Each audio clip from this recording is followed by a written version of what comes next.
Alupro launched the aerofoil campaign 2 years ago.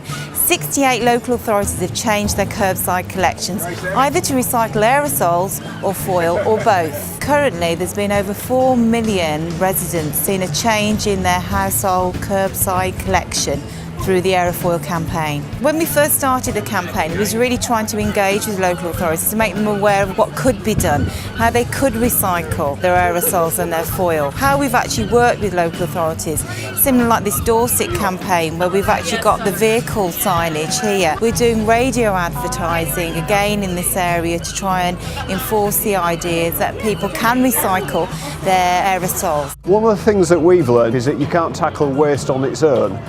So to be in a partnership with Aerofoil for something as useful as this is really handy for us. So to have the financial support and the information and extra support that Aerofoil are giving us for this campaign to promote it is really helpful for all of us. We're very good at recycling in Dorset. We've gone through 50% last year. We do collect around about 400 tonnes of cans, etc. a year at the moment, but very little in the way of aerosols. People tend to forget that. And part of this promotion is to make sure that we're capturing at least some of the 600 million aerosols that are sold in the UK every year. The aerosols can actually be mixed in with their drinks cans and their food cans. As long as they're actually kept with those drinks cans and food cans, they're actually perfectly safe to recycle. Hello, did you want to have a go? Do you want to guess how many cans there are in that bale? Delighted to have this here to actually emphasise that Weymouth is committed to doing everything it can to reduce the amount of stuff that's thrown away.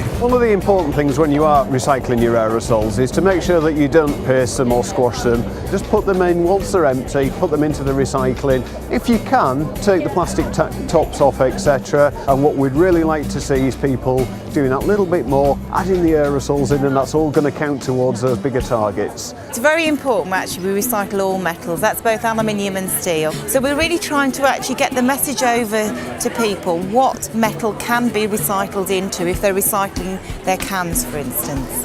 Well, I didn't know that you could actually recycle aerosols. Now I don't. And if we're putting it into landfill's now edging up towards £100 a tonne. Aluminium can fetch as much as £950 a tonne. But that's not the primary reason why we're doing this. There are environmental issues, very clear environmental issues, and a loss of an important resource if it's going into landfill. We really want to see people recycling as much as they possibly can.